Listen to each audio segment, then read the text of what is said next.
სახელითა მამისათა და ძისათა და წმინდისა სულისათა.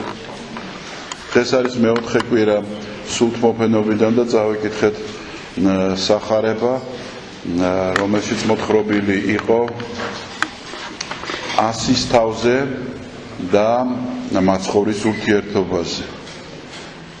ასის თავი მიდის მაცხოვართან კაპერნაუმში, ქალაქ კაპერნაუმში და სთხოვს მას, რომ ყრმა ჩემი უძლურ არს განრღვეული და გთხოვ, რომ განკურნო იგი. მაცხოვარი პასუხობს, რომ მოვალ მოგვიანებით და განკურნავ მას. ასის თავი პასუხობს, რომ მე უფალო არ ვარ ღირს, რათა შენ შემოხვიდე ჩემს სახლში. და ამიტომ აქიდანვე თქვი, რომ განიკურნოს და განიკურნება. იმიტომ რომ მეც კაცი ხელმწიფებასა ქვეშე ვარ. და ვეტყვი მონას ჩემსა სწადი და მიდის, მოდი და მოდის.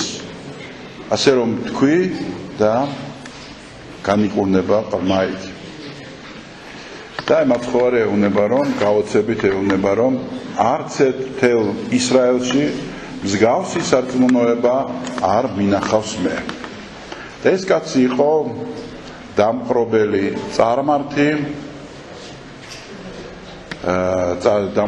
წარმართი ასის თავი. და მაცხოვარი, რომელიც რჩეულ ერში მოვიდა როგორც მესია და რომ მას ყველაზე უფრო თავის ახლობელი ხალხი უნდა დახვედრო და ისინი ვინც ელოდნენ მესიას და იმ ეკლესიაში უნდა ყოფილიყო, რომელიც მისგან მომდინარეობდა და ერთადერთი იყო ჭეშმარიტი ძველაღთქმისეულ სამყაროში. ეს იყო ერი, რომელსაც ერთი ღმერთის ცოდნა ჰქონდა და რჯული ჰქონდა ღმრთისგან მიღებული და აღთქმა ჰქონდა დადებული ღმერთსა და ადამიანს შორის. აღმოჩნდა, რომ ვიღაცა წარმართი სრულიად უცხო თესლი, რომელიც საერთოდ წარმოდგენაც არ ჰქონდა, შეიძლება არც იცოდა ერთ ღმერთიანობა, მაგრამ ჰქონდა რაღაცა განცდა ორი უმნიშვნელოვანესი.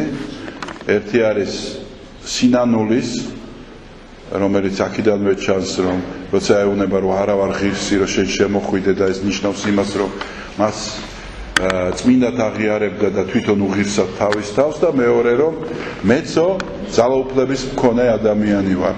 არ მჭირდება, რომ მივიდე და რაღაცა გავაკეთო. ეუბნები მონას და აკეთებს ის. ასევე შენ, ანუ მაცხოვარი აღიარა ფაქტიურად იმ ძალაუფლების მქონე, რომელსაც ემორჩილება ზეციური ძალმი, ბოროტნიც, მართალნიც, რომელსაც ემორჩილება სტიხია და ასე შემდეგ, რომელიც ყველაზე აღმატებულია. და აი გაუცებული მაცხოვარის სიტყვები, რომ იხილა ადამიანი სრულიად მოულოდნელად, ისეთი ადამიანი, რომლის მსგავსი რწმენა არ უნახავს მას ისრაელში. და ეს ორი რამ, რაც მთავარია ადამიანში, საფუძველში ქონა, ეს არის რწმენა, რომელიც დაფუძნებულია შენს უღირსების შეგრძნებაზე და შენს დაცემულობაზე. განცდა თვისთა ცოდვათა, რასაც შემდეგ მოგვიანებით იტყვის ეფრემ ასური. და მნიშვნელოვანი რამ აქვე უნდა ვთქვათ, რომ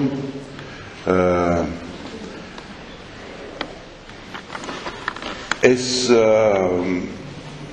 მოდელი, რომ გადმოვიტანოთ დღევანდელ ცხოვრებაში. აი არის რჩეული ერი, რომელსაც აქვს ჭეშმარიტი სარწმუნოება და კანონიკური ეკლესია. და არის წარმართი ვიღაცა ასის თავი. რომ გადმოვიტანოთ დღევანდელ ცხოვრებაში, როგორი მოდელი შეგვხვდება. იქნება ესეთი ალბათ, ხომ, რომ არის ეკლესია მართლმადიდებლობა, რომელსაც აქვს ჭეშმარიტება, რომელსაც ყავს კანონიკური სამუდელოება და არის ვიღაცა წარმართი, რომელსაც აღმოაჩნდება უფრო მეტი რწმენა და სინანული, ვიდრე თითოეულ ჩვენთაგანს.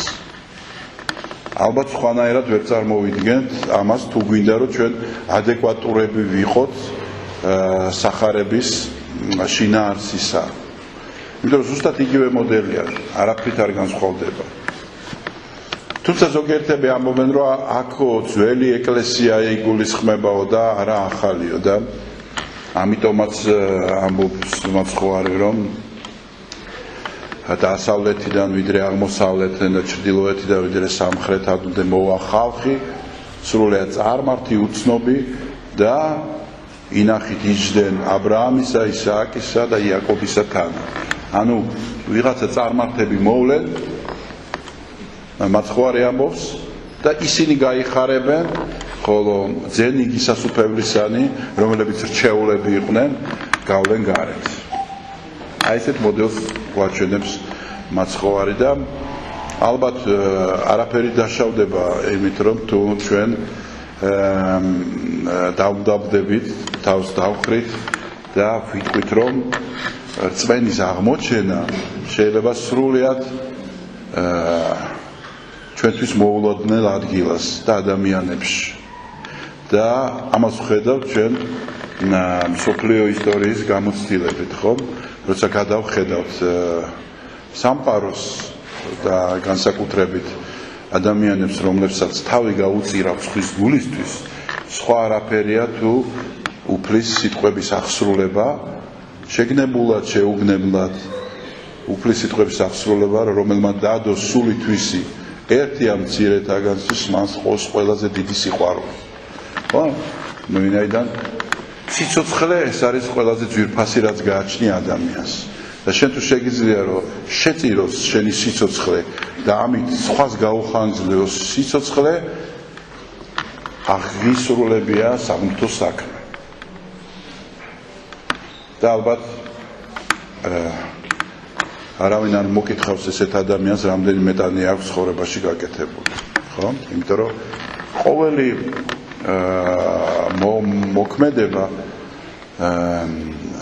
ცხოვრება ადამიანის გამოიცნობა თავისი საქმით და არა იმით, რა ფორმა აქვს მას მიღებული, ან როგორი გამომეტყველება აქვს. მოკლედ ყოველი ხე შეიცნობა თავისი ნაყოფით. ასე რომ მაცხოვარიც ესეთ რამეს ამბობს რა. იმით რომ თქვენ ხართ ჩემი მოწაფეები, მიხვდებიან იმით რომ გეყვარებათ ერთმანეთი. არა იმით რომ დიდი ჯვარი გვეკეთება, არა იმით რომ ეკლესიისკენ ვივლით და რაღაც ფორმითაც და მოქმედებითაც განსხვავდებით, არამედ ყოფაში, როცა შენ ყოველ შენ ფეხის ნაბიჯზე გემჩნევა სიყვარული და მადლიერება და სინანულის თავდაბლობა და სინანულის გრძნობა. აი ეს ყველაფერი ადამიანს ამკობს და ამიტომაც იყო რომ აი ძველი რომაული სამყარო წარმოიდგინეთ უდიდებულესი ესე იგი იმპერია, რომელმაც შექმნა უდიდესი კულტურა, იქ იყო ძალიან განვითარებული რიტორიკა, ფილოსოფია, ამაღლებულზე საუბრები, მართლაც საოცარი სიმაღლეები შექმნეს კულტურული და მოდის 12 სრულიად წარმოუდგენლად გლახაკი მოციქული და იპყრობს მათ გულებს. ხომ საოცარი თვითონ ქრისტიანობის გავრცელების ისტორია არის ერთი დიდი სასწაული, რომლითაც შეიძლება რომ ადამიანმა ღმერთის ირწმუნოს. რომ გავდახედოთ ეგ რელიგიების განვითარების თქვა დინამიკას, ჩვენ ვერ ვნახავთ მსგავს რამეს. რომ აი ესე 12 სრულიად შიშარა მოციქული მიდიოდეს და უვიცები უხადაგებდნენ დიდგვაროვნებს, უჭკვიანეს თავის დროის და ყველა დროის უჭკვიანეს ხალხს და ეს ხალხი შემდეგ დაამოწაფებოდნენ მათ და მთელი სამყარო ამობრუნებული იყოს, ხო, ეს მართლაც წარმოუდგენელი რამე და იმარჯვებდა სწორედ აი ეს სიყვარულის ქონა და ქრისტიანული სათნოებების რეალურად გაცოცხლება ცხოვრებაში.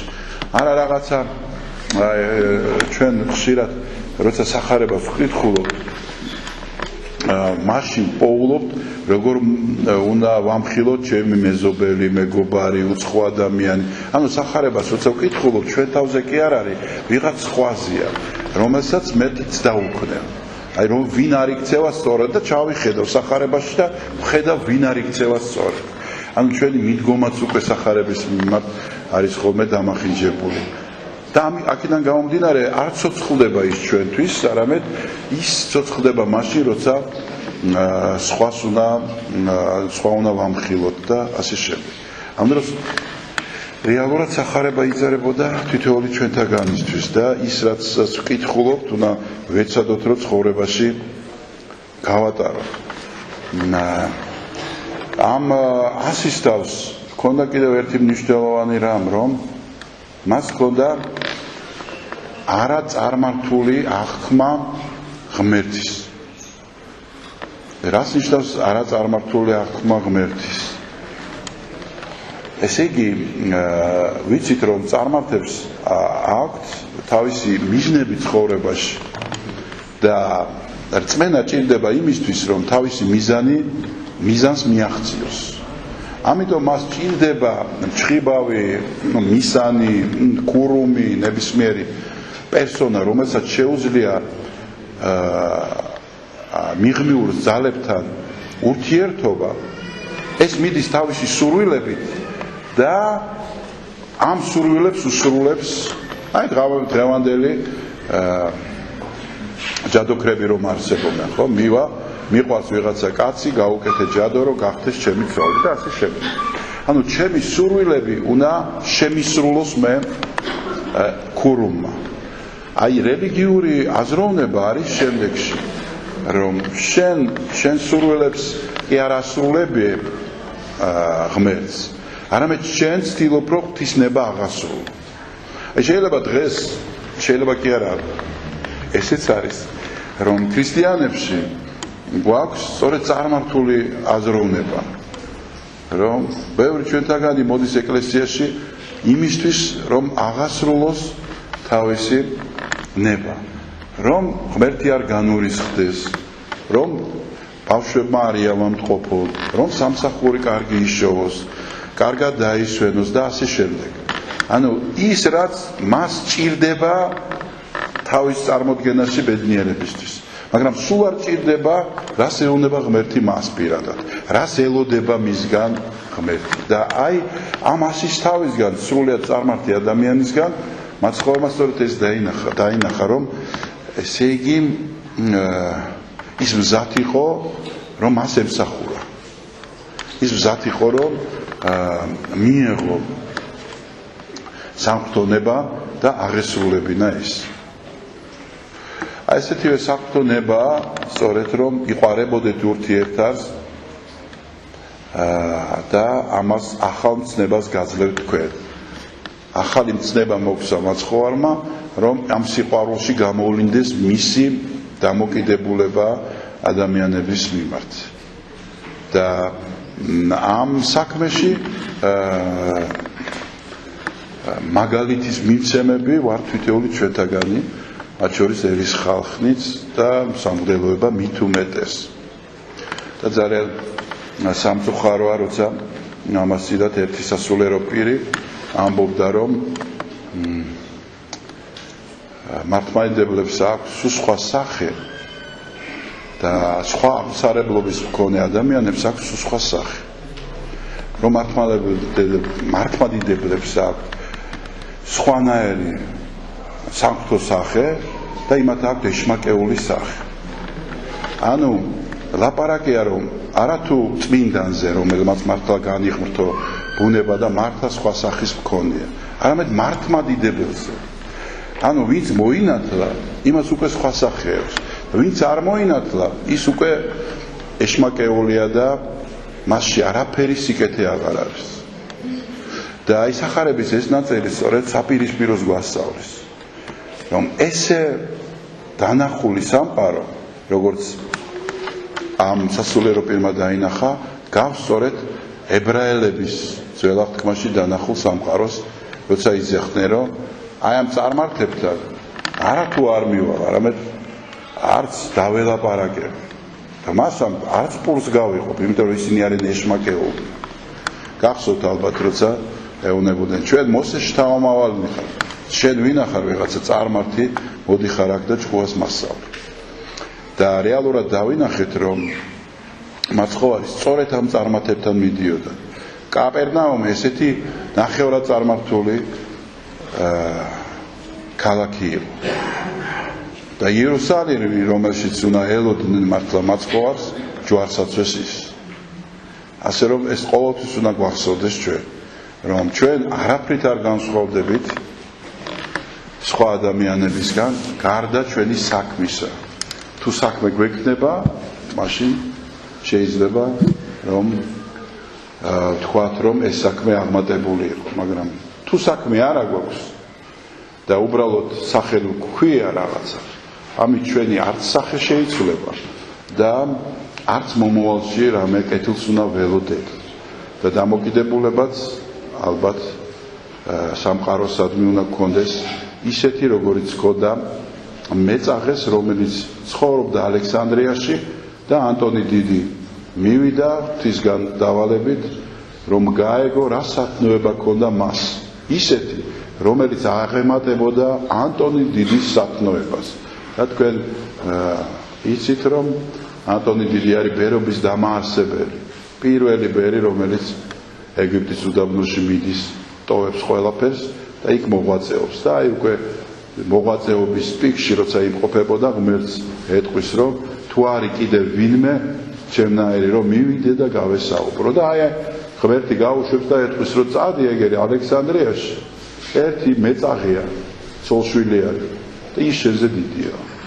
და მართლაც გაკვირვებულიც ავარ, რომ მეწაღე როგორ შეიძლება იყოს ჩემზე დიდი, როცა მე ამდენს მოღვაწეობ და ეს მეწაღე არაფერს არ აკეთებს. აი სწორედ გამოკითხვის შედეგად დაინახავს, რომ ამ მეწაღეს არაფერი სათნოება არ გააჩნია და საბოლოოდ ჩაკითხვის შემდეგ მეწაღე ეუბნება, რომ არაფერი, ერთადერთი ლოცვა ვიცია, რომ აი მთელი ალექსანდრია, რასაც მე უყურებ, ყველა ცხონდება, მე ერთი წავწყმდებიო. და აი მაშინ მიხვდება ანტონი დიდი, რომ ამ პარტავნება და ზევიდან ყურება არის ცუდი რამ. მისთვის წარმოიდგინე ალექსანდრია, იმდროინდელი ალექსანდრია იყო დღევანდელი ნიუ-იორკი, ან ლონდონი, ან პარიზი. და როგორი დამოკიდებულება უნდა ჰქონდეს ესეთი სამყაროსადმი, რომ ყველა ის, ვისაც დაინახა, აი ქუჩაში რომ დაინახა, მეძავი რო დგას, რაღაც უბედური, იმაზე უნდა იცოდე, რომ ის შენზე უკეთესია, არა თუ ადამიანზე, რომელიც მართლა სიკეთეს ემსახურება. აი ესეთ დამოკიდებულებას გვასწავლის ჩვენ წმინდა წერილი, ესეთ დამოკიდებულებას გვასწავლის ჩვენ წმინდა გადმოცემა. და ესეთი შინაარსის მქონე ცხოვრებები სავსეა წმინდა გადმოცემა. ჩვენ შეგიძლია წაიკითხოთ ნებისმიერი საბერო, სამოღვაწეო ესე იგი ცხოვრებები, დაწყებული ძველი პატერიკიდან, დასრულებული, რა ვიცი, თანამედროვე მე-19 საუკუნის ათონური მოღვაწეებით და დაინახავთ, რომ ყველა, ვინც ისაც რაღაცა სიწმინდესთან შეხება ჰქონდა, მისთვის ყველაფერი წმინდაა და ბინძურისთვის ყველაფერი ბინძურია. მერტმა დაგლოცოთ, დაგახვალოთ, ბედნიერად გამყო.